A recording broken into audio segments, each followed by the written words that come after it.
Saatnya ngopi bareng, namun sebelumnya jangan lupa like, subscribe, dan tekan tombol notifikasinya.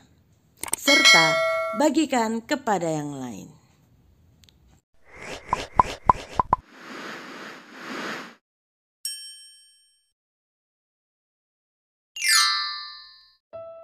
Kisah di balik perjalanan Jawa Timur, Sumatera Utara.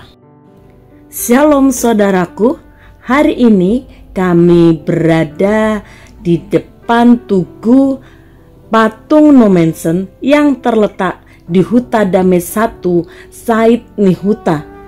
Tugu ini dibuat sebagai tanda untuk mengenang berdirinya Huta Damai.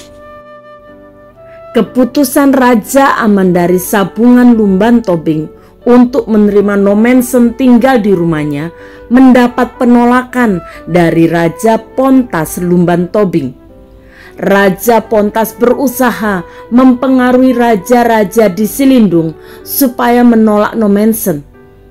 Sebaliknya, Raja Amandari berusaha mempengaruhi raja-raja di Silindung untuk menerima Nommensen. Masyarakat di sekitar Silindung terbagi menjadi dua dalam hal menerima Nommensen.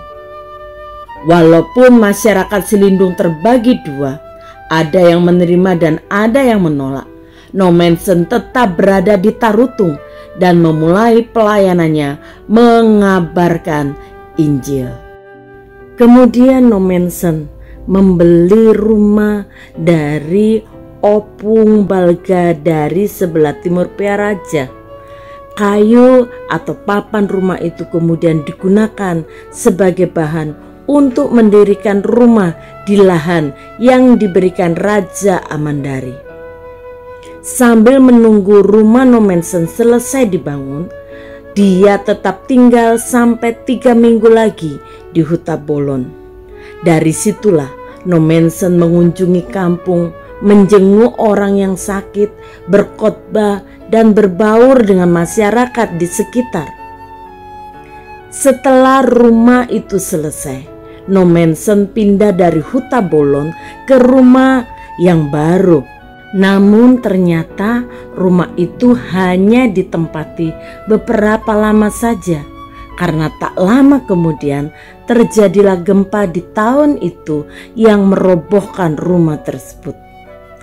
Atas permintaan Nommensen, dikumpulkanlah raja-raja, yaitu Raja Bakut Sinta, Raja Baginda Mulana, Raja Ila Muda, dan Raja Rangket Tua.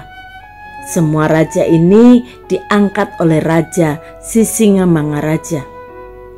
Di depan raja-raja tersebut, Nommensen membaca izin Gubernur Padang dan Gubernur Jenderal yang menyatakan kalau ia bisa tinggal di Silindung. Dalam rapat ini, keputusan Raja Amandari, Raja Opung Bungbung, dan Raja Opung Sinangga yang telah memberikan tanah kepada Nommensen didukung sepenuhnya sebagai pengganti lahan dan rumahnya yang roboh akibat gempa. Nommensen kemudian diberikan tanah yang kondisinya juga tanah berpasir bekas jalan sungai Sikeaon.